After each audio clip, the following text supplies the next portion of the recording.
Iran বুঝে ফেলতেছে যে রাশিয়ার সহযোগিতার দরকার আছে, কারণ রাশিয়া হচ্ছে এখনকার আমেরিকাদের বিরুদ্ধে একটা সুপার পাওয়ার। এখন আমাদের 50টা পারমাণবিক অস্ত্র থাকার কথা ছিল, অ্যাটলিস্ট না থাকুক 5টা তো থাকার কথা ছিল। ওরা যদি আমাকে তাক করে রাখে আমিও তাক করে রাখতাম, বেটা তুই মারলে আমি মেরে দেবো। যা নবী সাল্লাল্লাহু আলাইহি ওয়াসাল্লাম বলেই গিয়েছিলেন, শেষ জামানায় কাফের মুশরিকরা তোমাদেরকে এমন ভাবে আঁকড়ে ধরবে, ঘিরে ধরবে, যেন দস্তরখানায় সবাই খাবার খেতে বসেছে। সাহাবীরা ওই যুগে বলছিলেন, ইয়া রাসূলুল্লাহ সাল্লাল্লাহু আলাইহি ওয়াসাল্লাম, আমরা কি ওই সময় সংখ্যায় কম হব? অবাক হয়েছিলেন তারা, কারণ ওই সময় তো ইসলামের বিজয়ের যুগ। আমাদের এইরকম অবস্থা হবে যেখানে আমরা 313 মিলে 1000 বদরে ঠেকাই দেই, 700 মিলে উহুদের 3000 ঠেকাই দেই, মোতাব যুদ্ধে আমরা কত 3000 নিয়ে 2 লাখকে ঠেকাই দেই, ওই মুসলমানদের এই অবস্থা হবে? সাহাবীরা বলছিলেন অবাক হয়ে। তখন নবীজি বলছেন, হ্যাঁ তোমাদের অবস্থা এরকম হবে, তোমরা সংখ্যায় হবা সমুদ্রের ফেনার মতো, কিন্তু 2টা জিনিস তোমাদেরকে পেয়ে বসবে, এই 2টার কারণে এই পরিণতি তোমাদের হবে। এটা আবরাহার যুগ না যে হস্তি বাহিনীকে ধ্বংস করার জন্য তৈরন আবাবিল আসবে, এটা সেই যুগ নয়। এখন আবাবিল আপনাকেই হতে হবে, আমাকেই হতে হবে। কথা কি বুঝতে পারছেন? এটা নিজেদের তাকদীর, নিজেদের ভাগ্য, নিজেদের মানে ভবিষ্যৎ আল্লাহর উপর তাওয়াক্কুল করে তার হুকুম মেনে আমাদেরকেই করতে হবে ইনশাআল্লাহ। পৃথিবীর সমস্ত জুলুম উঠে যাবে ইনশাআল্লাহ। কোনো মাজলুমের অধিকার আর খর্বিত হবে না, প্রত্যেক মাজলুম তার অধিকার ফিরে পাবে ইনশাআল্লাহ। একটা বাচ্চার রক্তের প্রতিশোধ আমরা নিব ইনশাআল্লাহ। একটা বোনের ইজ্জতের বদলা আমরা নিব ইনশাআল্লাহ। একটা ভাই যাদেরকে অন্যায়ভাবে হত্যা করা হয়েছে, এদের রক্তের বদলা আমরা নিব ইনশাআল্লাহ। আমরা বেঁচে না থাকলে আমার সন্তান নিবে ইনশাআল্লাহ, ও বেঁচে না থাকলে তার সন্তান নিবে ইনশাআল্লাহ। আমরা কিছু ভুলি নাই, ভুলে যাবও না ইনশাআল্লাহ। এই দুনিয়া ততদিন পর্যন্ত ফানা হবে না যতদিন এই দৃশ্য বিশ্ববাসী না দেখছে ইনশাআল্লাহ। তোমাদের যা করার আছে করো, যা ইচ্ছা করতে থাকো। এখন বিশ্বের মুসলমানদের রক্তের হোলি খেলায় মেতেছে, যেখানে মুসলমান সেখানেই নির্যাতন, চায়নায় নির্যাতন, ওইখানে ইয়াতে কি বলবো ওটা কি সিরিয়াতে নির্যাতন, তারপর ইয়েমেনে নির্যাতন, ফিলিস্তিনে নির্যাতন, ইরাকে করে গেল, তারপরে যে লেবাননে করে, জর্ডানে করতেছে, আরব কান্ট্রিগুলোর মধ্যে, আফ্রিকার কান্ট্রিগুলো, যে কোনো জায়গাতে তাকান দেখবেন খালি মুসলমানদের উপর নির্যাতন আর নির্যাতন। এর জন্য শুধু ওরা দায়ী নয়, এর জন্য আমরাও দায়ী। কেন নির্যাতন আসবে না, কেন আল্লাহর গজব আসবে না? কারণ নবী সাল্লাল্লাহু আলাইহি ওয়াসাল্লাম বলেই গিয়েছিলেন, শেষ জামানায় কাফের মুশরিকরা তোমাদেরকে এমন ভাবে আঁকড়ে ধরবে, ঘিরে ধরবে, যেন দস্তরখানায় সবাই খাবার খেতে বসেছে। মানে আমরা সবাই দস্তরখানায় খাবার খেতে বসে যেমন করে বসি একসাথে, ওইভাবে তোমাদের উপর আগ্রাসী হবে এরা। সাহাবীরা ওই যুগে বলছিলেন, ইয়া রাসূলুল্লাহ সাল্লাল্লাহু আলাইহি ওয়াসাল্লাম, আমরা কি ওই সময় সংখ্যায় কম হব? অবাক হয়েছিলেন তারা, কারণ ওই সময় তো ইসলামের বিজয়ের যুগ। আমাদের এইরকম অবস্থা হবে যেখানে আমরা 313 মিলে 1000 বদরে ঠেকাই দেই, 700 মিলে উহুদের 3000 ঠেকাই দেই, মোতাব যুদ্ধে আমরা কত 3000 নিয়ে 2 লাখকে ঠেকাই দেই, ওই মুসলমানদের এই অবস্থা হবে? সাহাবীরা বলছিলেন অবাক হয়ে। তখন নবীজি বলছেন, হ্যাঁ তোমাদের অবস্থা এরকম হবে, তোমরা সংখ্যায় হবা সমুদ্রের ফেনার মতো। সমুদ্রে দেখতে পারতেছেন এখন খালি নাম কাও আসতে মুসলিম বাড়তেই আছে, সমুদ্রের ফেনার মতো, কিন্তু 2টা জিনিস তোমাদেরকে পেয়ে বসবে, এই 2টার কারণে এই পরিণতি তোমাদের হবে। এক নাম্বার হচ্ছে তোমাদের মধ্যে দুনিয়ার মহব্বত তোমাদেরকে পেয়ে বসবে, আর একটা ওয়াহান তোমাদেরকে ধরে ফেলবে। সাহাবীরা বলছে, ওয়াহান কি? নবীজি বলছে, তোমরা আল্লাহর পথে জীবন দিতে চাইবে না, এই ভয়, আল্লাহর পথে জীবন দেওয়ার ভয় তোমাদেরকে পেয়ে বসবে। এই 2টা যখন তোমাদেরকে পেয়ে বসবে, তখন এই কাফের মুশরিক মুনাফিক যারা আছে সবাই মিলে তোমাদেরকে একটা কচু কাটা করে ফেলবে। হয় না এখন এটা? শুধু এই যুগে না, প্রত্যেক যুগে যুগে যখনই মুসলমানদের উপর এই 2টা এসেছে, তখনই মুসলমানরা আক্রমণের শিকার হয়েছে। কখনো তাতারিদের হাতে, চেঙ্গিস খানের বংশধর মনে আছে, মঙ্গলরা, ওরা এসে মুসলমানদেরকে একদম কেটে ফেলে দিয়েছিল। কতদিন, 40 দিনের মধ্যে বাগদাদে ওরা মনে হয় প্রায় 10 থেকে 15 লক্ষ মানুষকে হত্যা করেছে, ওই তাতারিরা মুসলমানদেরকে, আব্বাসীয়দের সঙ্গে। এরকম হিস্ট্রি অনেক আছে। তারপরে যখন এই ফাতেমি সাম্রাজ্য চলছিল, তখন ক্রুসেডাররা এসে মুসলমানদেরকে হত্যা করেছে। তারপরে আবার করেছে জেঙ্গিদের সময়, আইয়ুবীদের সময়, এমনকি মোগল সাম্রাজ্য। এর আগেও যখন দুনিয়া প্রীতি আর ওয়াহান ঢুকে গিয়েছিল, তখন দেখা গেছে যে মুসলমানদের মধ্যেই মারামারি চলতেছে। ওখান থেকে গিয়ে কর্ডোবা ইসলামী খেলাফত হয়েছে। এগুলি হিস্ট্রি পড়বেন, ইতিহাস নিয়ে ইনশাআল্লাহ একদিন কথা হবে। আমার নিয়ত আছে আপনাদেরকে হিস্ট্রি শোনানোর, একদম আদম আলাইহিস সালাম থেকে শুরু করে এই পর্যন্ত যা যা হয়েছে ইসলামের ইতিহাসে একটা একটা করে ধারাবাহিক পর্ব আকারে আসবে ইনশাআল্লাহ। এতে করে খুব অল্প সময়, হয়তো 10 মিনিটের মাদ্রাসা এমন হতে পারে, 10 থেকে 15 মিনিটের মাদ্রাসা, এর মধ্যেই একটা একটা করে পর্বে একটা একটা করে হিস্ট্রি আসবে ইনশাআল্লাহ। যদিও খুব টাফ এই কাজটা করা, এবং এটার জন্য অনেক ইনভেস্টমেন্টের দরকার, আল্লাহ পাক যেন সহজ করে দেন। তো মূল কথাটা ভাই বলছি যে যখন আমরা এভাবে দুনিয়া প্রেমে ঢুকে গিয়েছি এবং আল্লাহর পথ থেকে সরে আসছি, মার খেতে হয়েছে। এখন আমাকে বলেন তো দেখি, আমরা কি আমাদের অবস্থার উন্নতি চাই না? এতক্ষণ যা বুঝালাম এতে কি বুঝতে পারলেন যে দিন এখন শুধু একটা নিভু নিভু বাতির মতো জ্বলছে? গুটি কয়েক মানুষের মধ্যে হক সীমাবদ্ধ হয়ে যাচ্ছে। প্রবলেমগুলো কি আপনারা ফাইন্ড আউট করতে পারেন? প্রবলেমগুলো দেখেন। সারা বিশ্বে ইসলামিক কোনো খেলাফত আছে? ইসলামের কোনো ঐক্য আছে? একজন আমিরুল মুমিনিন আছে? একটা জামাআ আছে? একটা ইমারা আছে? আমাদের কি অর্থনৈতিক শক্তি আছে? ভিত্তিটা নাই। পুরো বিশ্বের রাজনৈতিক ক্ষমতাকে আমরা নিয়ন্ত্রণ করি না। পুরো বিশ্বের মিডিয়াগুলো কি আমাদের? এমনকি যেগুলোতে রেকর্ড করছেন, যে ফোন আপনার হাতে, সেটাও তাদের। এটাও কাদের? তাদের। পুরো বিশ্বের যে ফিলোসফিক্যাল থটসগুলো আছে, দর্শন, এই দর্শনগুলো আমাদের চলছে না ওদের চলছে? সব পশ্চিমা দর্শন চলছে না? এই যে নাস্তিকতা, কাদের দর্শন? আমাদের। এই যে সেকুলার কনসেপ্ট, কাদের দর্শন? আমাদের দর্শন। এই যে সো কল্ড ডেমোক্রেসি, কাদের দর্শন? আমাদের। এই যে ন্যাশনালিজমে আমরা ভুগছি, সবাই জাতি চিন্তা করি, মানে ওই ইয়েমেনে একটা মুসলমান মরলে আমার লাগে না। কেন লাগে না? ও তো ইয়েমেনি, আমি তো বাংলাদেশি। এই যে গোত্র বিভাজনটা আমরা করেছি ন্যাশনালিজমের মাধ্যমে, এতে করে ইউনিটিটা নষ্ট হয়ে গেছে। গোত্রে মানুষ থাকতে পারে, কিন্তু সবার মধ্যে একটা হৃদ্যতার বন্ড থাকতে হবে। এইটা ইসলাম দিয়েছিল। আনসার, মুহাজির, দুইটা আলাদা শব্দ না? দুইটা আলাদা বৈশিষ্ট্য, কিন্তু তারা কি আলাদা ছিলেন? একদম নিজের মায়ের পেটের ভাইয়ের চেয়ে বেশি, তাই না? এটা ইসলাম। আর আমরা যদি বলি আনসার এক গ্রুপ, মুহাজির আরেক গ্রুপ, আনসারকে মারলে আমার কি, আমি তো মুহাজির, মুহাজিরকে মারলে আমার কি, আমি তো আনসার, এই কনসেপ্টটা হচ্ছে একটা ন্যাশনালিজম কনসেপ্ট চলছে। ও দিয়ে দিল ফরাসি বিপ্লবের পর থেকে, 1789 সালের পর থেকে এগুলো আসছে ওয়ার্ল্ডে। 1789 থেকে শুরু করে 1914 পর্যন্ত এই সময়টাতে তারা বিশ্বটা দখল করেছে। কত সময়? 1789 থেকে 1914, এই যে সময়টুকু, এর মধ্যেই পশ্চিমারা বিশ্বটাকে দখল করেছে। আবার নতুন করে কোন জায়গা দখল করেছে? প্রথমে পলিটিক্স, প্রথম জায়গাটা কি? পলিটিক্স। তারপরে সামরিক শক্তি, ওদের মানে এক্সট্রাঅর্ডিনারি সামরিক শক্তি তারা বিশ্বকে দেখিয়েছে। আপনি যত কথা বলেন, একদম পারমাণবিক বোম রেখে দিব তাক করে, আর বেটা তুই কথা বলতে পারবি না, এরকম একটা অবস্থা। বিশেষ করেন ব্যাপারটা এরকম, পুরো জাতি নিয়ে আপনি একটা ঐক্যবদ্ধ শক্তি করতে চান, একটা মিসাইল, পারমাণবিক মিসাইল এরকম রেখে দিবে, এই বাড়াবাড়ি করো না বেশি, একদম দিব লঞ্চ করে, বাস আপনি চুপ, একদম চুপ। কারণ ওইটা প্রতিহত করার তো আমার কাছে ওই নাই, ক্ষেপণাস্ত্র প্রতিরক্ষা সিস্টেম তো নাই। এখন আমি যদি বলি, আমার কথা কি মন খারাপ করবেন? আমি যদি বলি যে বিগত 50 বছরে আমাদের দেশ স্বাধীন হয়েছে কবে বলেন? 71, এখন কত? 23, কত বছর বলেন? আমরা কি একটাও ক্ষেপণাস্ত্র তৈরি করতে পারলাম না? এই বিশ্বে এই ধরনের প্রযুক্তি ছাড়া কেউ টিকে থাকতে পারে? এটা কি ঢাল তলোয়ারের যুগ, যে ওরা এগুলো বানাবে আর আমরা ঢাল তলোয়ার নিয়ে বসে থাকবো?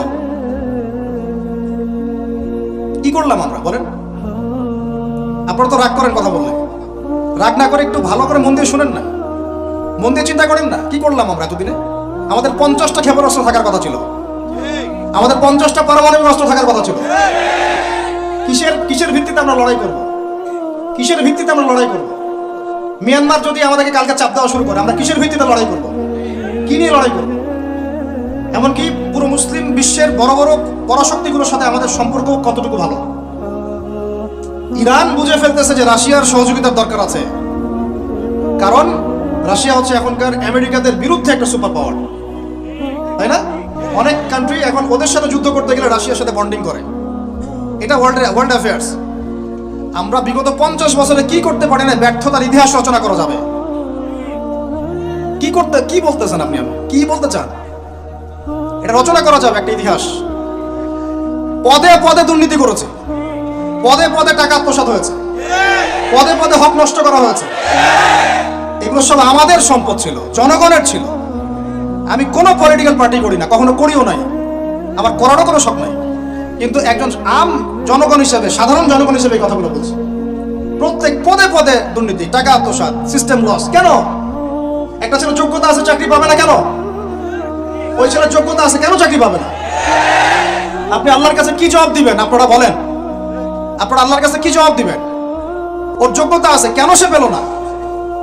কেন একটা গভর্নমেন্ট প্রতিষ্ঠানের মধ্যে পদে পদে আমাকে ফাইল ট্রান্সফার করতে হবে, সবাইকে টাকা খাওয়াতে হবে কেন? আমার তো যোগ্যতা আছে, আমি তো হকের উপর আছি। বিসিএস তো কোচিং আমিও করেছি, আমিও তো ক্যাডার হতে পারতাম, আমি কেন হতে পারলাম না? কেন চান্স দিলেন না? কেন বড় বড় পরীক্ষার প্রশ্ন ফাঁস হয়ে যাবে? কেন একজন ডক্টর যাকে আমরা আমাদের ট্যাক্সের টাকা দিয়ে আমাদের ভাইরা বেতন দিচ্ছে, ও কেন দেরি করে হসপিটালে আসবে? কেন আসবে?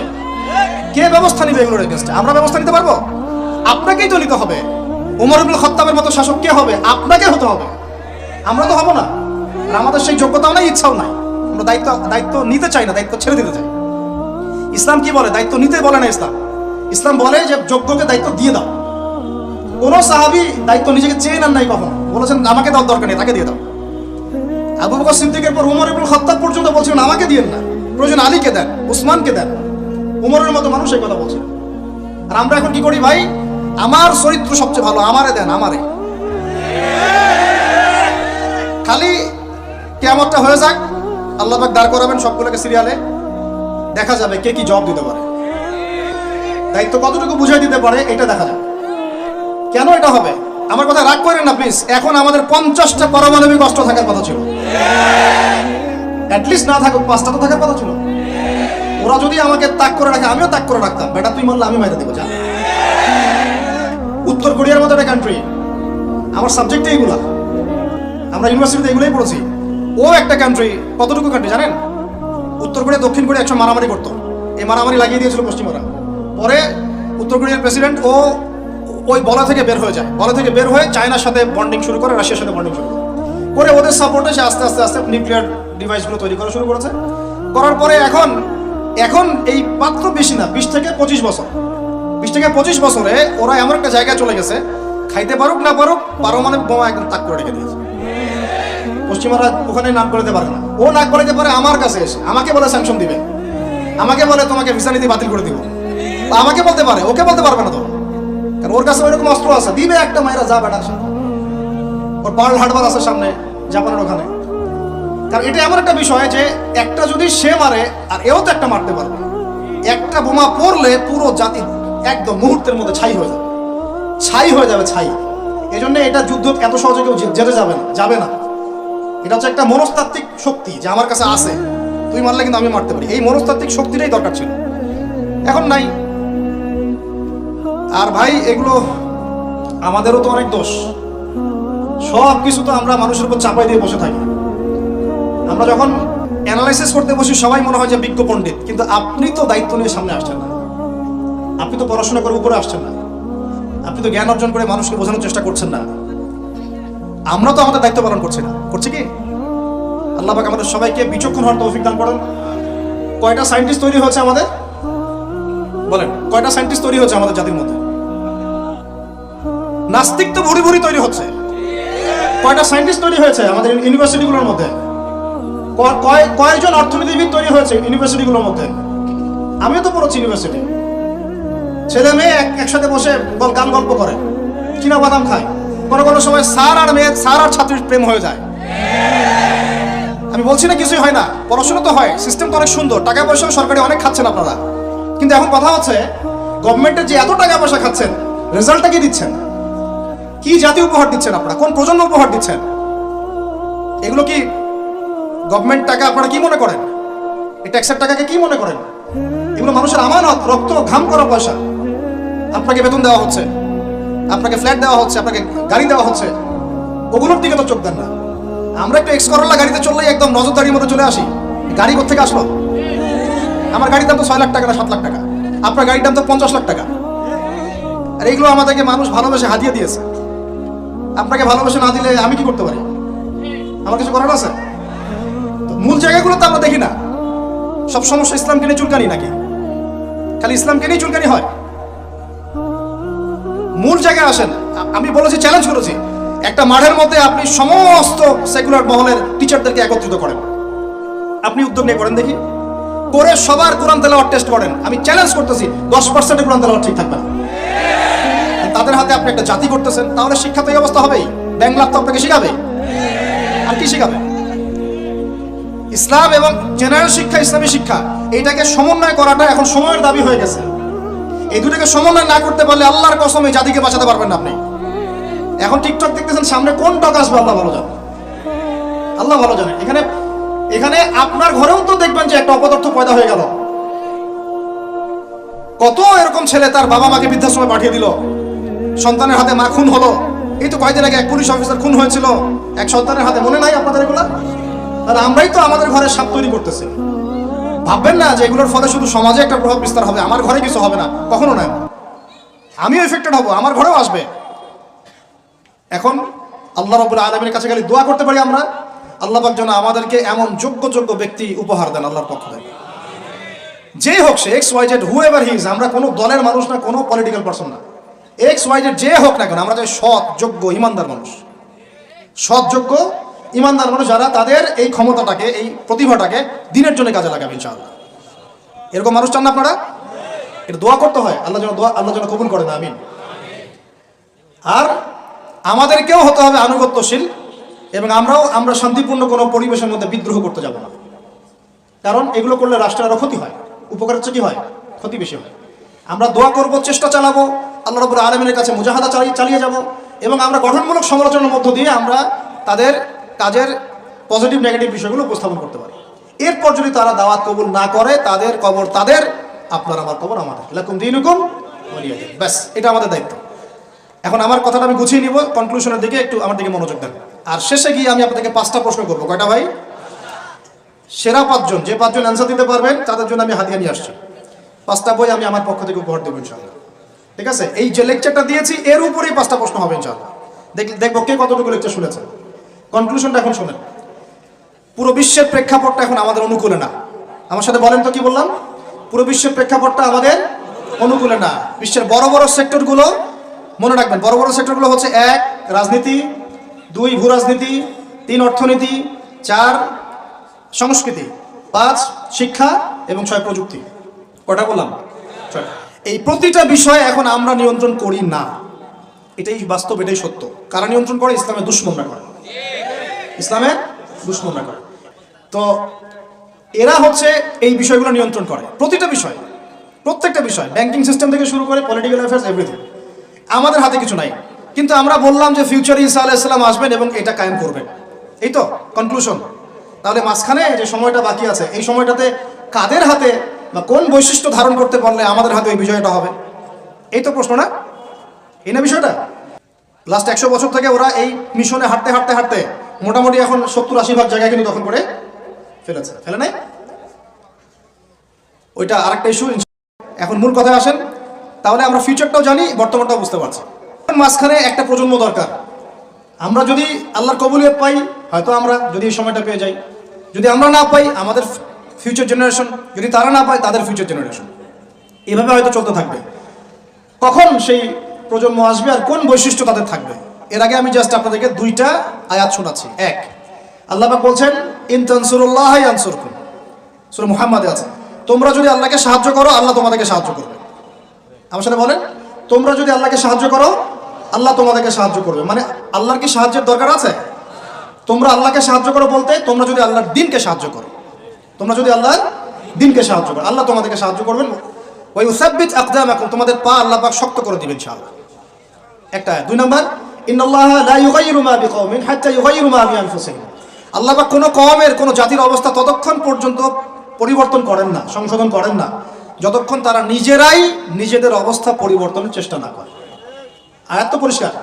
এখন তৈরন আবাবিল আসবে না, এসে ইসরায়েলে হামলা করবে না, পাথর নিক্ষেপ করবে না, এটা সেই যুগ না। এটা আবরাহার যুগ না যে হস্তি বাহিনীকে ধ্বংস করার জন্য তৈরন আবাবিল আসবে, এটা সেই যুগ নয়। এখন আবাবিল আপনাকেই হতে হবে, আমাকেই হতে হবে। কথা কি বুঝতে পারছেন? এটা নিজেদের তাকদীর, নিজেদের ভাগ্য, নিজেদের মানে ভবিষ্যৎ আল্লাহর উপর তাওয়াক্কুল করে তার হুকুম মেনে আমাদেরকে করতে হবে ইনশাআল্লাহ।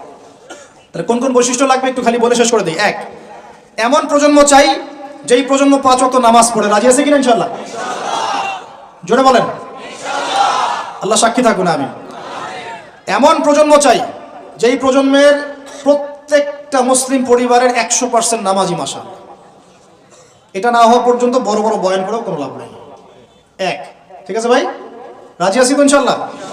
আজকের পর থেকে নামাজ ছাড়বো? আল্লাহ পাক আমাদেরকে নামাজ শক্ত করে ধরার তৌফিক দান করুন।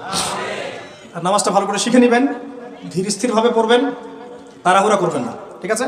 3G 4G না, শান্তভাবে পড়বেন। দুই, আমরা এমন প্রজন্ম চাই যেই প্রজন্মের 100% মুসলমান কোরআন তেলাওয়াত করতে পারে। রাজি আছি কিনা ইনশাআল্লাহ? আগামী বছর ওয়াজ করতে আসার আগেই আপনাদের সবার কোরআন তেলাওয়াত সহি চাই ইনশাআল্লাহ। রাজি আছেন ইনশাআল্লাহ? আল্লাহকে কথা দেন, রাজি আছেন? অবশ্যই কোরআন তেলাওয়াত শিখতেই হবে। যেমনি পারেন, যেভাবে পারেন, যত টাকা লাগুক, যার কাছে যেতে হয় হোক, যত দূরে সফর করতে হয় হোক। আপনার দায়িত্ব এটা, আমার দায়িত্ব না, হুজুরের দায়িত্ব না, এটা আপনার দায়িত্ব। আপনি কিভাবে শিখবেন আপনার ফিকির। 3 নাম্বার, আমরা এমন প্রজন্ম চাই যেই প্রজন্ম ভিতরে বাহিরে সুন্নতের অনুসারী। রাজি আছি ইনশাআল্লাহ? সবার চেহারা দাঁড়িয়ে থাকবে ইনশাআল্লাহ? সবার সুন্নতি লেবাস থাকবে ইনশাআল্লাহ? সুন্নতের আমল থাকবে ইনশাআল্লাহ?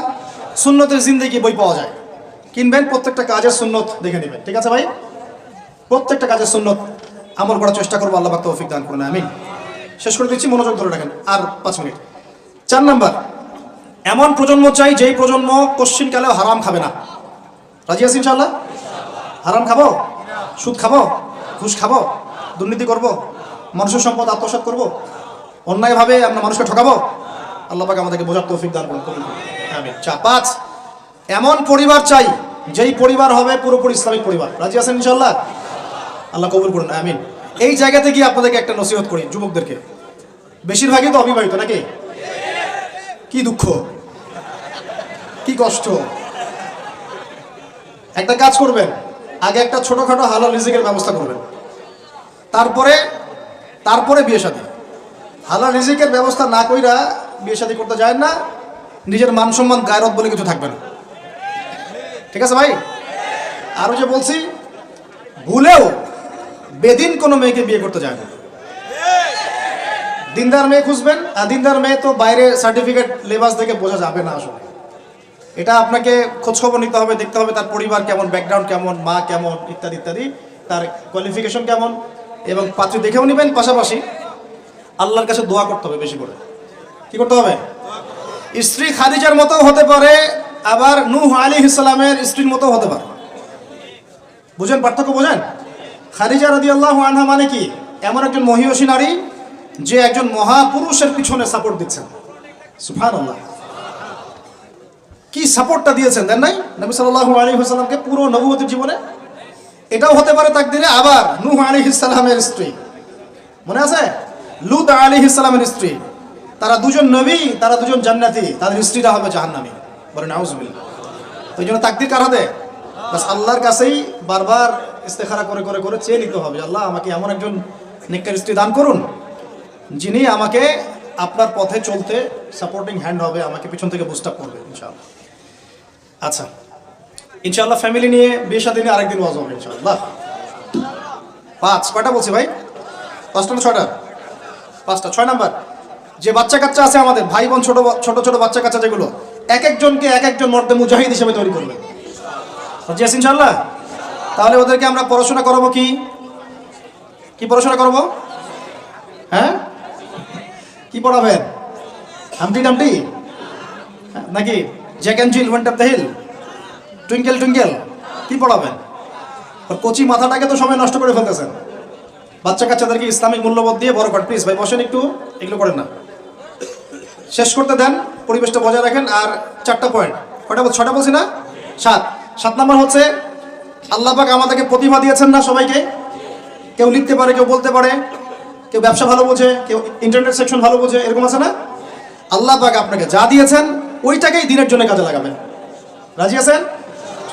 8 নাম্বার, আমাদের প্রত্যেক পরিবারের মা বোনদেরকে খাস পর্দা রাখতে হবে।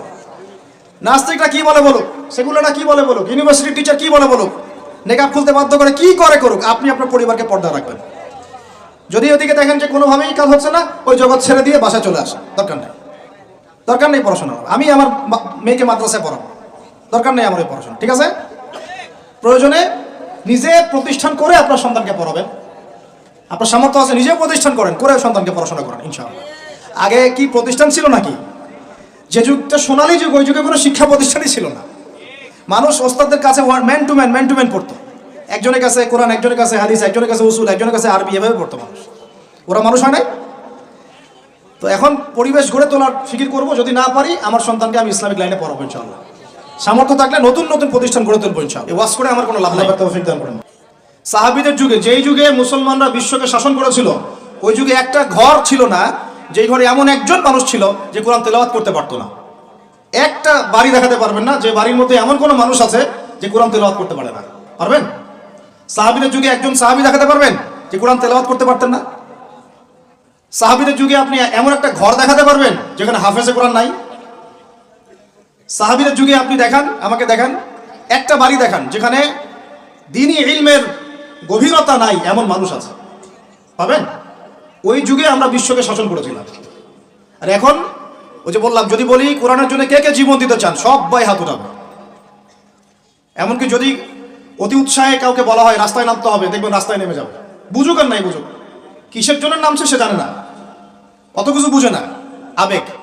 ওয়াল্লাহি আল্লাহর কসম করে বলছি, আবেগ দিয়ে এই বাংলার জমিনে দিন কায়েম হবে না। যদি হতো তাহলে 100 বছর আগেই হতো, যদি হতো তাহলে অনেক আগেই হতো। এখনো হয়নি কেন?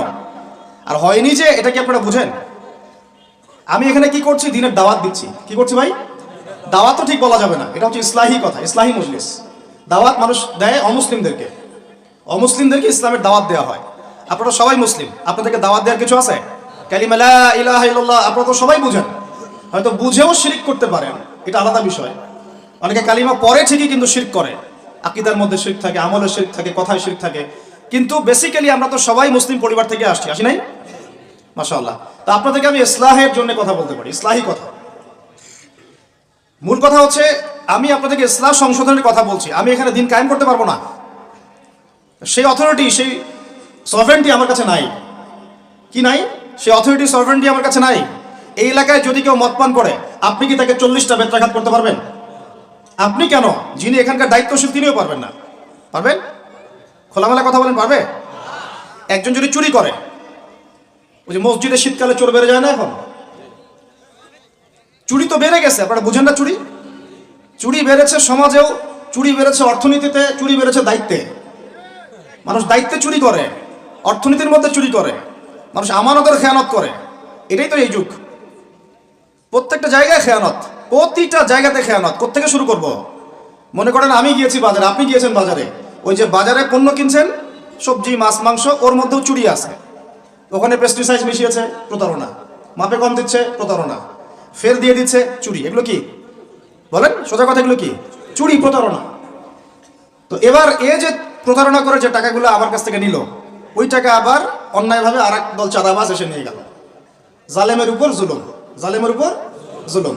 ওই চাঁদাবাজরে আবার রাস্তায় আটকাইলো আরো বড় জালেম। তাদের আবার কিছু পোশাকও আছে, ঠিক আছে, ইউনিফর্ম। তো সে আবার ওখান থেকে, তার কাছ থেকে আবার সে খেলো। সেও পার পেল না, তার বড়জন যে, সে আবার ওর কাছ থেকে খেলো। এই করতে করতে করতে করতে টপ টু বটম সবই চোর। টপ টু বটম সব কি? এখন চুরির শাস্তি কি? কোরআনে আল্লাহ পাক বলছেন সূরা মাঈদার মধ্যে, ওলামায়ে কেরাম আছেন, আপনারা পড়ে জেনে নেবেন। এই ওয়াজ মাহফিলে সব কিন্তু টু দ্য পয়েন্ট আপনার বলা যাবে না, আয়াতগুলা সময় পাওয়া যায় না। এটা হচ্ছে একটা, আপনাকে বুস্ট আপ করতে পারি, ধরিয়ে দিতে পারি। এখানে চোর ছেলে হোক আর মেয়ে হোক, হাতটা কবজি পর্যন্ত কেটে ফেলবে। কি পর্যন্ত?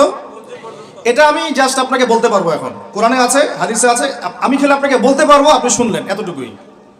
কিন্তু আপনাকে সর্বোচ্চ ক্ষমতা দিলে আপনি এটা করতে পারবেন না। এখন এটা সামনে আসবে, এটা আমরা জানি। এখনকার সময়টা কঠিন, এটাও আমরা জানি। মাঝখানে একটা প্রজন্ম তৈরি হবে ইনশাআল্লাহ, এটাও আমরা জানি। যেই প্রজন্ম আমাদের মতো টিকটক প্যারালাইজ প্রজন্ম হবে না, যেই প্রজন্ম ইনশাআল্লাহ তাআলা কোরআন সুন্নাহকে হাতে নিয়ে ওদেরকে চ্যালেঞ্জ করবে। এটা নবীজি বলেও গিয়েছেন, লা তাযালু তাইফাতুম মিন উম্মতি যাহিরিনা আলাল হক লা ইয়াদুররুহুম মান খাযিলাহুম। আমার উম্মতের একটা দল সর্বদাই হকের উপর থাকবে। অন্য হাদিসে আসছে তারা যুদ্ধ করতে থাকবে, বিরোধিতাকারীরা ওদের কোনো ক্ষতি করতে পারবে না। সাহাবীরা জিজ্ঞাসা করলেন, তারা কোথায় এই কাজটা করবে ইয়া রাসূলুল্লাহ সাল্লাল্লাহু আলাইহি ওয়াসাল্লাম? নবীজি বললেন, বাইতুল মুকাদ্দাস ওয়া মা হাওলাহা। এই যে জেরুজালেম, বাইতুল মুকাদ্দাস এবং তার চারপাশে তারা এই কাজ করতে থাকবে। আল্লাহর সাথে জড়িত পাপ তো সহজেই মাফ করা যায়, কিন্তু আপনি যখন মানুষের সাথে জড়িত পাপে যাবেন তখন মাফ নেবেন কিভাবে? মনে করেন এক ভাই আরেক ভাইকে বললো যে তুই চোর, নাউজুবিল্লাহ। এখন সে বেচারা চুরি করে নাই, কিন্তু আপনি বলে ফেলছেন, কথাটা মুখ দিয়ে বের হয়ে গেছে, ওর মনে আঘাতও লাগছে। এখন বেচারা আপনাকে মাফ করে নাই মনে মনে, কাল কিয়ামতে ওর হক না দিয়ে আপনি পুলসিরাত পার হতে পারবেন না। আল্লাহু আকবার। আল্লাহ পাকের ইনসাফ এবং বিচার এত সূক্ষ্ম হবে। কত সূক্ষ্ম আপনাকে আমি একটা হাদিস থেকে খালি বলি, 1 মিনিট। একটা শিংওয়ালা ছাগল, ছাগলের শিং আছে, দুনিয়াতে একটা ছাগলকে গুঁতা দিয়েছে, ওই ছাগলের বেচারা শিং ছিল না। মানে একটা শিংওয়ালা ছাগল একটা শিংহীন ছাগলকে গুঁতা দিয়ে অন্যায়ভাবে, আল্লাহ পাক কিয়ামতের দিন ওই শিংহীন ছাগলকে শিং দিয়ে বলবেন তো গুঁতা দিয়ে প্রতিশোধ নিয়ে নাও, বদলা নিয়ে নাও।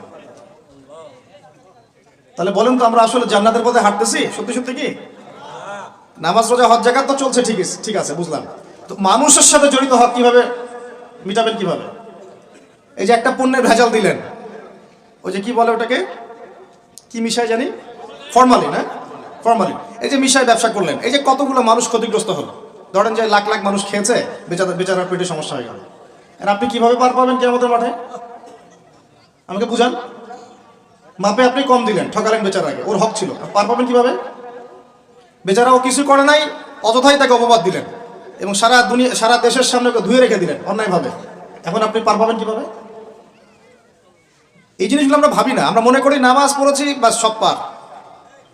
মানুষের সাথে জড়িত হক এত সহজে মাফ, বলেন আমার সাথে, মানুষের সাথে জড়িত হক এত সহজে মাফ হবে না। কি করণীয় তাহলে? ওই যে যার সম্পদ নিয়েছেন তার সম্পদ ফেরত দেওয়া, যার মানহানি করেছেন তার মান সম্মান ফেরত দেওয়া। এখন যে মেয়েটার মান সম্মান হানি করে ফেললেন, এই যে মেয়েটার ইজ্জত নিয়ে নিলেন, এখন কি হবে? কেমন করে ফেরত দিবেন? কিভাবে ফেরত দিবেন? যাকে ধর্ষণ করলেন, যাকে মিথ্যা অপবাদ দিলেন, যার সাথে জেনা করে ফেললেন, ভাবা উচিত না এগুলো? মনে রাখবেন, বড় বড় পরহেজগার, দুনিয়াতে যাদেরকে খুব বড় বড় পরহেজগার মনে হচ্ছে, এমন অনেক মানুষ আল্লাহ না করুক কালকে আমাদের মাঠে জাহান্নামে যাবে। এই জন্য আমরা বলি যে ভাই আমাদেরকে নিয়ে আমরা তো কিছুই না, আমরা তো ডাস্টবিনের আবর্জনাও না। যে যুগ চলে গেছে ইসলামদের, ওই যুগের তুলনায় কোরআনে যা পড়ি আর হাদিসে যা দেখি আর সিরাতে যা বুঝি, এর তুলনায় আমরা ডাস্টবিনের আবর্জনাও না। তাদেরকে নিয়ে আপনারা এত আইওয়ার শোডাউন কেন করতে যান? কি মনে করেন সবচাইতে গুনাহগার মানুষ হয়তো এখানে আমি আপনাদের মধ্যে? কোনো দরকার নাই শোডাউন করার। মূল কথাটা আবার ওদিকে চলে যাচ্ছে। মূল কথাটা হচ্ছে এখানে একটা পয়েন্ট মনে রাখবেন, মানুষের সাথে জড়িত হক এই দুনিয়াতে আদায় করতে হবে। ঠিক আছে ভাই, এটা লজ্জার কিছু নাই। অন্যায়ভাবে গালি দিলে বলবেন যে ভাই আমার ভুল হয়ে গেছিল, আপনাকে গালি দিয়ে ফেলছিলাম, আমাকে মাফ করে দেন। টাকা নিয়েছেন কারো, ফেরত দেন নাই, দিয়ে দেন সামর্থ্য থাকলে। ওকে না পেলে কি করবেন? তার পরিবারকে দিবেন। তার পরিবারকেও পান নাই, বেচারা নাই পৃথিবীতে, তাহলে তার পক্ষ থেকে সৎকার করে দিবেন। ঠিক আছে? এখন তাহলে যাদের সাথে অন্যায় করে ফেলেছেন বিয়ে শাদী করে ফেলতে হবে নাকি? এছাড়া তো কোনো গতি দেখতেছি না। সম্মানের হক সম্মান দিয়ে আদায় করতে হবে নাকি? যদি সুযোগ থাকে, সুযোগ না থাকলে ওদিকে যাওয়ার দরকার নাই, না হলে শয়তান আবার ওদিকে ধোকা দিবে। শয়তান আরেকটা ধোকা দিবে নেক্সট সুরতে, ওদিকে যাওয়ার দরকার নেই। তওবা ইস্তেগফার করে ফিরে আসেন, আল্লাহ পাক তৌফিক দান করুন। আর যারা ব্যবসা করতে গিয়ে মানুষকে মাপে কম দিচ্ছেন, মানুষকে হারাম খাওয়াচ্ছেন, বলছেন টাটকা জিনিস কালকে রান্না করছে হুজুর, 3 দিন আগের বাসি তরকারি খাওয়াই দিল। একটা কি খাবেন এটা নিয়ে কথা বলতে গেলে তো আরো 2 ঘন্টা চলে যাবে। খাবেন কি? সবকিছুর মধ্যে ভেজাল দিয়ে রেখে দিচ্ছে। একটা সবজি খাবেন তার মধ্যে ভেজাল দিচ্ছে, মাছ খাবেন তার মধ্যে ভেজাল দিচ্ছে, একটা কুরবানির গরু কিনবেন তার মধ্যে গরু মোটা তাজাকরণ করে মোটা ফুলাই দিচ্ছে। খাবেন কি? দুধ খাবেন? মুসলমানের দোকানে খাঁটি দুধ পাওয়া যায় না, হিন্দুর দোকানে যাওয়া লাগতেছে। এই হচ্ছে অবস্থা আমাদের। দিন কায়েমের কথা আমরা যে বলি না, আমাদের তো নিজের ভিতরেই দিন কায়েম হয় নাই। এখন আমাদের নিজের আত্মার ভিতরে এখনো দিন কায়েম হয় নাই। সত্যি কথা এটাই। যাদের মধ্যে হয়েছে কোটি কয়েক মানুষ, তাদের সংখ্যা নিতান্তই নগণ্য, নিতান্তই কম। আল্লাহওয়ালা মানুষ যারা বাংলার মাটিতে আনাচে কানাচে আছেন, তাদের সংখ্যা নিতান্তই কম। ম্যাক্সিমাম আমরা নিজের 3.5 হাত দেহের উপরেই দিন কায়েম করতে পারি। আল্লাহ পাক আমাদেরকে কথাগুলো বোঝার তৌফিক দান করুন। এখন যেখান থেকে আসলাম দেখেন, ওরা ঈসা আলাইহিস সালামকে হত্যা করেছে না করে নাই? করে নাই। আল্লাহ পাক উঠিয়ে নিয়েছেন। কেন? আল্লাহ পাক তাকে আবারও ফেরত পাঠাবেন শেষ জামানায়। তিনি বাইতুল মুকাদ্দাস থেকে এই বিশ্বটাকে আবার শাসন করবেন ইনশাআল্লাহ। এটা একটু বোঝেন, আপনাদেরকে একটু বুঝাই। এক সময় ছেলে মেয়েরা একসাথে রিকশায় চড়লে লজ্জাবোধ করত, এখন কেউ লজ্জাবোধ করবে না। এটা হয়েছে নিউট্রাল। তারপর একটা যুগ আসলো, প্রেমপত্র লেনদেন হতো। আমরা জানি না, আমাদের দাদা বাবারা জানে, ওই জেনারেশন জানে। ওই জেনারেশনের সাহস ছিল না যে কোনো মেয়ের সাথে কফি শপে বসবে, রিক্সায় ঘুরবে বা এটা ওইটা করবে। এখন তারপর একটা জেনারেশন আসলো, এটা নিউট্রাল হয়ে গেল। তারপরে আরেকটা আসলো, এরা আর ওইসবে নাই, সরাসরি কাজ করতে চায়, সরাসরি অন্যায় করতে চায়, সরাসরি জেনা। এখন সেই যুগ চললো। তারপরে আবার পরকীয়াটা আসলো, সিরিয়াল দেখায় দেখায় পরকীয়া, বাসায় স্বামী, বাইরে আরেকটা ছেলে, বাসায় স্ত্রী, বাইরে একটা মেয়ে, এই যুগ চললো। তারপরে শুরু হলো কি, সমকামিতা, ছেলে ছেলে জেনা করা শুরু করলো, নাউজুবিল্লাহ। এখন ওটা চলতেছে আর কি, এখনকার সমাজ ওইদিকে যাচ্ছে। আর যে কি কি আসবে আল্লাহ ভালো জানেন। এবং আমার মনে হয়, আল্লাহ মাফ করুক আমাদেরকে, আমার মনে হয় আমরা জোর করে আল্লাহর গজব টেনে নিয়ে আসতেছি, সুদের মধ্য দিয়ে, জেনার মধ্য দিয়ে, ব্যভিচারের মধ্য দিয়ে, অন্যের হক নষ্ট করার মধ্য দিয়ে, ঠিক আছে, সমকামিতা প্রমোট করার মধ্য দিয়ে, আল্লাহ রাব্বুল আলামিনের জমিন থেকে আল্লাহর আইনগুলো সব উঠাই দিয়ে আমরা আল্লাহ পাকের গজব জোর করে টেনে আনতেছি। যদি আসে, আল্লাহ না করুক, ভালো মন্দ কেউ পার পাবো না আমার ধারণা। কারণ সেই ভালোদের উপরে গজব আরো বেশি আসবে যারা হক চিনেও মানুষকে চেনায় নাই, যাদের কাছে কোরআন সুন্নাহর জ্ঞান ছিল, হক যারা চিনতো কিন্তু মানুষকে সতর্ক করে নাই, ওদের উপরে আরো বেশি করে গজব আসবে। আল্লাহ পাক হেফাজত করুন। আমি মূল কথাটাই চলে আসি আবার ফিরে। আমি আপনাদেরকে ইসলাহের কথা বলছি, এখানে কায়েম নাই, কি নাই, যেটা বলছিলাম হাত কেটে ফেলা, আপনি সেটা করতে এখন পারবেন না। যদি কেউ ব্যভিচার করে, বিবাহিত মানুষ, শাস্তি কি অনেকে জানেই নাই, রজম করতে হয়। কি করতে হয়? মাটিতে অর্ধেক কোমর পর্যন্ত পুঁতে ফেলে পাথর নিক্ষেপ করে হত্যা করবে, এবং একদল মানুষ তা দেখবে। একদল মানুষ যে দেখবে, শাস্তি অবলোকন করা, এটা ইসলাম কোরআনে নতুন করে নাজিল করে নাই। প্রাচীন গ্রিক দর্শনগুলো পড়ে দেখবেন, ওই অ্যারিস্টটলদের যুগ যেটা ছিল, ওই যুগেও শাস্তি সামাজিকভাবে দেওয়া হতো, সবাইকে দেখিয়ে দেওয়া হতো। এতে একটা ভালো ইম্প্যাক্ট পড়ে। কেমন ইম্প্যাক্ট পড়ে? যদি চোরের হাতটা কাটে না, সবাই দেখে 10 জন, ওই 10 জন জীবনে কাজ করতে যাবে না। আল্লাহ পাক সেই বিধানটা রেখে দিয়েছেন। আর প্রাচীন গ্রিকের যে দর্শন, এটা বিকৃত, কিন্তু ওই সভ্যতার মধ্যেও তো আল্লাহ নবী এসেছিলেন, আসেন নাই?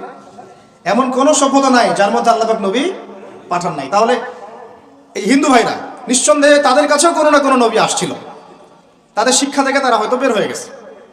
ইহুদিরা, ওদের কাছে নবী আসে নাই? আসছে, ওরা শিক্ষা থেকে বের হয়ে গেছে। খ্রিস্টানরা, তাদের কাছে নবী আসে নাই? এসেছে। চাইনিজ সভ্যতায়, ওখানেও হয়তো কোনো নবী এসেছে। আল্লাহ পাক বলেছেন ওয়ালিকুল্লি কওমিন হাদ, প্রত্যেকটা কওমের মধ্যে আমি নবী পাঠিয়েছি, প্রত্যেক কওমে। তার মানে এই সভ্যতা যতদিন থেকে ঘুরছে পৃথিবী, আদম আলাইহিস সালামের পর থেকে, কোন প্রত্যেকটা স্থানে, কালে, পাত্রে আল্লাহ রাব্বুল আলামিন নবী পাঠিয়েছে। তাদের মধ্যে কেউ ছিলেন নবী, কেউ ছিলেন রাসূল। এই তো, তার মানে সবার কিন্তু একটা মৌলিক শিক্ষায় মিল থাকবে। এই জন্য মানুষের ফিতরতগত একটা মৌলিক শিক্ষা ভিতর থেকে চলে আসে যে আল্লাহ ছাড়া কোনো ইলাহ নাই। এটা কিন্তু সবাই বিশ্বাস করে একজন উপরওয়ালা আছে। দেখবেন সবাই বিশ্বাস করে, সব ধর্মের লোকই বলে যে উপরওয়ালা একজন আছে। আপনি তার ক্ষতি করলে বলবে যে উপরওয়ালা দেখবে, আল্লাহ না বললেও বলবে কি উপরওয়ালা দেখবে। তো মূল কথাটা হচ্ছে যে এই যে শাস্তি দেওয়ার বিধান, এটা আল্লাহ পাক নতুন করে এখানে নাজিল করেন নাই। প্রকাশ্য শাস্তির বিধানটা আগেও ছিল এই বিশ্বের মধ্যে, প্রাচীন গ্রিক রোমান সভ্যতার মধ্যে এটা ছিল। এই বিধান যদি সবাই দেখে, তাহলে কি পাপ বাড়বে, হত্যাকাণ্ড বাড়বে না কমবে? এখন আমাকে বলেন তো, বর্তমান প্রচলিত যে বিষয়গুলো চলছে পুরো বিশ্বে, আমি বাংলাদেশ নিয়ে কথা বলি না খুব একটা, কারণ আমাদের চিন্তা বিশ্ব নিয়ে। কি নিয়ে? আল্লাহ পাকের, আমার এটা কি ভৈরব না? আল্লাহ পাকের ভৈরবের কোনো পরোয়া নাই তো, আল্লাহ পাকের ঢাকার কোনো পরোয়া নাই, আল্লাহ পাকের বাংলাদেশের কোনো পরোয়া নাই, আল্লাহ পাকের পাকিস্তানের কোনো পরোয়া নাই। আল্লাহ রাব্বুল আলামিনের কোনো দেশের মানুষের উপরে আল্লাহ পাকের কোনো পরোয়া নাই। আল্লাহ সুবহানাহু ওয়া তাআলা চাইলে ইসলাম ইয়েমেনে কায়েম করতে পারেন, সিরিয়াতে করতে পারেন, অস্ট্রেলিয়ায় করতে পারেন, ওই আমেরিকায় করতে পারেন, রাশিয়াতেও করতে পারেন। কার খাতে ক্ষমতা? আল্লাহ পাকের কোনো পরোয়া নাই আমাদের। আমরা যদি আমাদের কাজ ঠিকঠাক মতো করি, আমরা সফল হব। যদি না করি, আমাদের লস, আল্লাহ রাব্বুল আলামিনের লস বলতে কিছু নাই। আছে? আল্লাহ পাকের কিচ্ছু যায় আসে না। আমরা জাস্ট একটা সুযোগ পেয়েছি মাত্র। আপনি সিজদা করেন বা না করেন, একজন আলেম আমাকে বলেছিলেন, ওনার কাছে দার্স নিচ্ছিলাম, উনি বলছিলেন যে এই যে রাস্তার মধ্যে আমরা যখন হাঁটি একটা পোকা পড়ে আছে, ধরেন একটা ফল পড়ে আছে, ফলের মধ্যে পোকা ধরে গেছে, বাজার করতে গিয়েছেন একটা ফল দেখছেন ওর মধ্যে পোকা পড়ে গেছে। এমনকি আমরা ওয়াশরুমে যাই, ওয়াশরুম যদি মাইক্রোস্কোপ দিয়ে দেখেন ব্যাকটেরিয়া আছে না, নাই আছে না, ওরা পর্যন্ত আল্লাহর তাসবিহ পাঠ করে সুবহানাল্লাহ। তো আল্লাহ পাক তো আমার নামাজের মুখাপেক্ষী না, আল্লাহ পাক তো আপনার নামাজের মুখাপেক্ষী না, আপনি পড়ছেন না, আপনি হতভাগা। এই আসমান জমিনে সবাই আল্লাহর তাসবিহ পাঠ করছে। আমার আল্লাহ এত বড়, আমাদের আল্লাহ এত বড়, এত মহান, পুরো মহাবিশ্বের সমস্ত সৃষ্টি আল্লাহর তাসবিহ পাঠ করছে। আমরা না করলে কি যায় আসে? আমরা তাসবিহ তাহলিল না করলে, কোরআন তেলাওয়াত না করলে, সালাত না পড়লে, তাহাজ্জুদ গোজন না হলে, হালাল না খাইলে আল্লাহ পাকে কিছু যায় আসে না? যায় আসে? এটাই যদি ফিল করেন তাহলে ইনশাআল্লাহ আপনি মাথাটা নত করে আল্লাহর কাছে ফিরে আসবেন। অনুভূতিটা জাগ্রত করার চেষ্টা করছে। আরেকটা অনুভূতি নেবেন বাসায় গিয়ে। এবার এগুলো আমরা ভাবি, এভাবে ভাবার চেষ্টা করি। এই যে আমরা এখানে বসে আছি, ধরেন 5,000 মানুষ, কথার কথা, মনে করেন আমরা কেউই দুনিয়াতে নাই। এই দুনিয়ার ঘূর্ণন থেমে যাবে কি না? থেমে যাবে? এই দুনিয়া ঘুরবে না ঘুরবে না? রাত দিন আসবে না আসবে না? আমাদের পরিবার থাকবে না থাকবে না? মাঝখান থেকে আমরা আমাদের সময়টা এবং সুযোগটা নষ্ট করলাম। অতএব এত চিন্তা বাদ দেন, চাকরির কি হবে, ব্যবসার কি হবে, আমার মা বোনের কি হবে, আমার পরিবারের কি হবে, আমার এইটার কি সেটার কি, সব চিন্তা বাদ দেন আপনি। এখন আগে চিন্তা করেন যে আমরা দুনিয়াতে কিভাবে আল্লাহর দিন পালন করব, কিভাবে পরকালে নাজাত পাবো। আগে নিজের চিন্তা করেন। আমরা তো মানুষের চিন্তা করে করে লাইফ নষ্ট করে ফেলে দিলাম। এখন আপনারা শিক্ষা নিচ্ছেন না দিনের। কেন শিক্ষা নিচ্ছেন না? কারণ আপনারা চিন্তা করেন যে একটা সার্টিফিকেট দরকার, চাকরি পাইতে হবে। এই ফ্লোতে যেতে যেতে আপনার 20 বছর 25 বছর চলে যাবে, পরে আফসোস করবেন। ওই সার্টিফিকেট আপনি কার জন্য চান? নিজের জন্য, একটা ভালো মেয়েকে বিয়ে করতে চান, হালাল খাইতে চান, এই তো আপনার সন্তানদের ভবিষ্যৎ চান, এটাই তো আমাদের গোল নাকি? আল্লাহ পাক এগুলো করতে নিষেধ করেন নাই, কিন্তু দিনের শিক্ষা এবং আমল বাদ দিয়ে নয়। আমরা এখন এই দুনিয়ার পিছনে ছুটতে ছুটতে আল্লাহকে ভুলে যাই, রাসূলকে ভুলে যাই, নামাজকে ভুলে যাই, কোরআনকে ভুলে যাই। এইটাই সবচেয়ে সমস্যা আমাদের, এইটাই সবচেয়ে বড় সমস্যা। যে যুব সমাজ সালাত আদায় করছে না, এরা আল্লাহর জন্য জিহাদ করবে? কশ্চিন কালেও না। যে যুব সমাজ কোরআন তেলাওয়াতই করতে জানে না, আবেগে খালি বলতে পারে যে হ্যাঁ কোরআনের জন্য জান দিতে প্রস্তুত, কিন্তু পারবে না এটা করতে। যে যুব সমাজ হারাম সম্পর্ক থেকে বের হতে পারছেন না, কিভাবে চিন্তা করলেন যে আপনি বাইতুল মুকাদ্দাস জয় করবেন? যে যুব সমাজ সুদ ছাড়তে পারতেছে না, পাবজি ফ্রি ফায়ার ছাড়তে পারতেছে না, সমকামিতার দিকে ধাবিত হচ্ছে, ট্রান্সজেন্ডারের দিকে ধাবিত হচ্ছে, ফ্রি মিক্সিং অ্যাভেলেবল, এই যুব সমাজ বাইতুল মুকাদ্দাস জয় করবে না। কোন যুব সমাজ করবে আমি পরে আসতেছি ওইদিকে। আগে বোঝেন এই সিচুয়েশনে এইভাবে হবে না ভাই। আর একটা চিন্তা আমরা বাদ দিব, কোন রকম পাস করার চিন্তাটা বাদ দিব। আমাদের সবার একটা চিন্তা হয়ে থাকে, কি চিন্তা? কোন রকম পার পাইলেই পার। চিন্তা করি যে কোন রকম যদি বাঁচতে পারি তাইলেই হবে। সাহাবায়ে কেরাম এইভাবে চিন্তা করতেন না, তাবেঈন ইসলাম এইভাবে চিন্তা করতেন না, তাবেঈন, 4 ইমাম, আমাদের খোলাফায়ে রাশিদিন, আইম্মাতুল মুজতাহিদ, তারা এইভাবে চিন্তা করতেন না। তারা চিন্তা করতেন আমি মানে নর্মাল মুসলিম হব না, আমি এক্সট্রা অর্ডিনারি মুসলিম হব। একটা নর্মাল মুসলিম। আল্লাহ পাক আমাদেরকে কিন্তু এক্সট্রা অর্ডিনারি হতে বলছেন, সূরা মুলকের মধ্যেও আছে কিন্তু, তাবারাকাল্লাযী বিয়াদিহিল মুলক ওয়া হুয়া আলা কুল্লি শাইইন কাদির আল্লাযী খালাকাল মাউতা ওয়াল হায়াতা লিয়াবলুয়াকুম আইয়ুকুম আহসানু আমালা। এই যে কথাটা বলছেন, আল্লাহ পাক জীবন মৃত্যু সৃষ্টি করেছেন, আল্লাহ পাক দেখতে চান, লিয়াবলুয়াকুম, তোমাদেরকে পরীক্ষা করতে চান, আইয়ুকুম, তোমাদের মধ্যে কে, আহসানু আমালা, আমলে আহসান কে, সবচেয়ে ভালো কে। আল্লাহ পাক দেখতে চান না যে গরু খাওয়া মুসলিমকে, কে জুমায় জুমায় নামাজ পড়তে যায়, ঠিক আছে, কে খালি ঈদের নামাজ পড়তে যায়, কে খালি নামাজ পড়ে আবার সুদও খায়, যে এবার জাকাতও দেয়, এদিকে দুর্নীতিও করে, ওমরা হজ করে আবার এদিকে মানুষের হক নষ্ট করে। এইটা আল্লাহ দেখতে চান না। আল্লাহ পাক দেখতে চান আমলের শ্রেষ্ঠকে, মানে ক্লাসে ফার্স্ট কে হয়। এই উম্মতের দায়িত্ব বাংলার জমিনে 8-10 জন 20 জন আলেম, 10 জন দায়ী, 10 জন মাদ্রাসা শিক্ষক, তাদের উপরে নয়। দিনের যদি দিনকে মহব্বত করেন, ভালোবাসেন, দিনের বিজয় চান, প্রত্যেকের দায়িত্ব আছে, প্রত্যেকের দায়িত্ব আছে। আপনারও তো দায়িত্ব আছে। আপনাকে আল্লাহ মাল সম্পদ দিয়েছেন, ওইটা দিয়ে আপনি দিনের জন্য কি করলেন আল্লাহ দেখতে চান। আল্লাহ পাক আপনাকে জ্ঞান দিলেন, প্রজ্ঞা দিলেন, আপনি ওইটা দিয়ে দিনের জন্য কি করলেন আল্লাহ পাক দেখবেন তো। আল্লাহ পাক আপনাকে লেখার ক্ষমতা দিয়েছেন, কতটুকু লিখলেন আল্লাহ পাক দেখবেন। আল্লাহ পাক বলার ক্ষমতা দিয়েছেন আপনাকে, আপনি ভালো বলতে পারেন, কতটুকু হক বললেন আল্লাহ পাক দেখবেন। আল্লাহ পাক আপনাকে সামাজিক, অর্থনৈতিক, রাজনৈতিক ক্ষমতা দিলেন, আল্লাহ দেখতে চান আপনি এটা দিয়ে দিনের জন্য কি করেন। অন্যথায় আল্লাহ পাক এটা কেড়ে নিতে সময় লাগবে না, এক মুহূর্তে আল্লাহ পাক কেড়ে নিতে পারেন।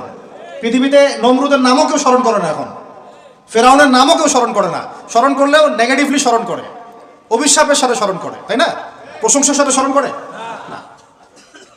কত শত সম্প্রদায় আল্লাহ পাক বলেছেন ওয়ালাকাদ আহলাকনা ক্বাবলাহুম মিনাল কুরুন, কত সম্প্রদায় আমি ধ্বংস করে দিয়েছি তোমাদের আগে।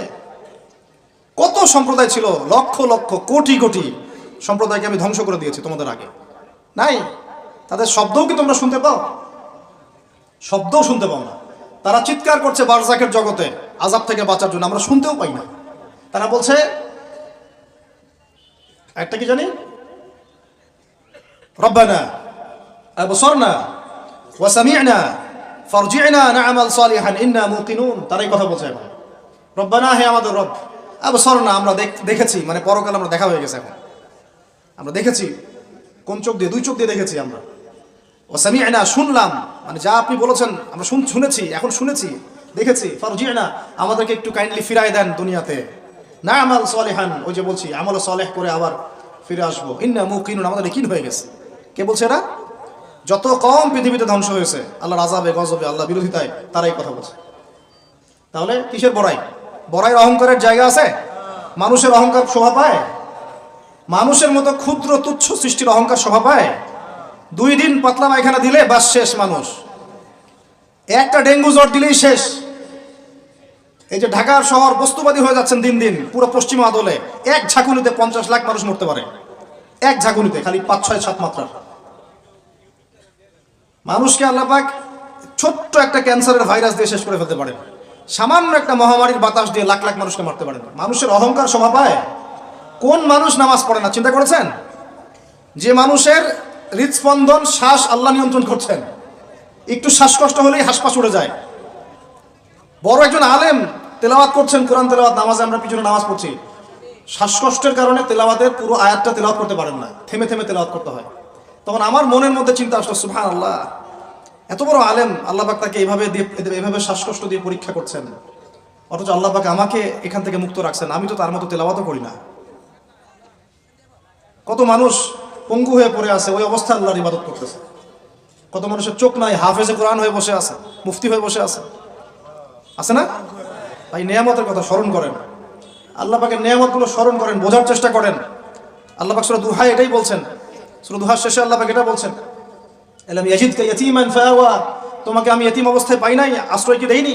ওয়া ওয়াজাদাকা দাল্লান ফাহাদা ওয়া ওয়াজাদাকা আইলান ফাআগনা ফাআম্মা আল-ইয়াতীমা ফালা তাকহার ওয়া আম্মা আস-সাইলা ফালা তানহার ওয়া আম্মা বিনি'মাতি রাব্বিকা ফাহাদ্দিস। তুমি আল্লাহ পাকের যে নিয়ামতগুলো আল্লাহ দিয়েছেন এগুলো মানুষকে বর্ণনা করতে থাকো, বলতে থাকো, খালি উপলব্ধি করেন যে আল্লাহ পাকের কত নিয়ামতে আপনি আছেন, বাস, আর কিছু লাগবে না।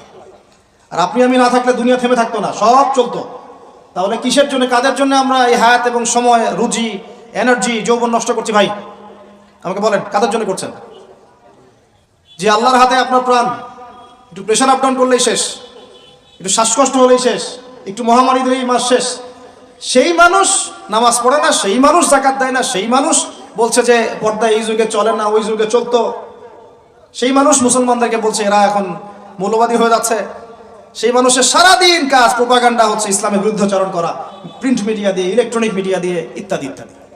কোন মানুষের? যেই মানুষের এতটুকু ক্ষমতা নাই যে নিজে আগামীকালের খবর নেবে, নিজে আগামীকালের খবর নেবে, এইটুকু ক্ষমতা যে মানুষের নাই, সেই মানুষ আজকে এই কাজ করে বেড়াচ্ছে।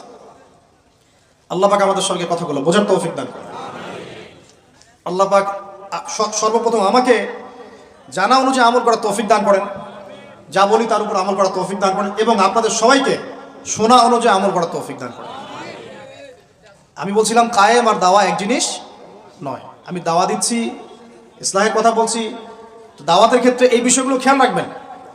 কেন একটা সমাজের মধ্যে সুদের প্রসার বাড়বে? কেন বাড়বে? কেন একটা সমাজের মধ্যে, মুসলিম সমাজে খ্রিস্টান মিশনারিরা অবাধে দাওয়াতি কাজ করবে এবং দলে দলে মানুষকে খ্রিস্টান বানাবে? কেন? আর কেন মুসলমানদের ঈমান এত দুর্বল হবে যে তারা এইভাবে সামান্য একটা চাকরি বা ক্ষমতার টাকার জন্য, বাড়ির জন্য ঈমান বিক্রি করে দিবে? দেশের, বিশ্বের খবর রাখার চেষ্টা করেন, আনাচে কানাচে এগুলো ছড়িয়ে যাচ্ছে। আগে ছিল যে নিউট্রালাইজেশনের কথা বলছিলাম না, আগে ছিল যে মানুষ হারাম খাইতে দ্বিধাবোধ করতো যে মানুষ জেনে ফেললে কি বলবে, ছিছি করবে। এখন ঘরে ঘরে সুদ।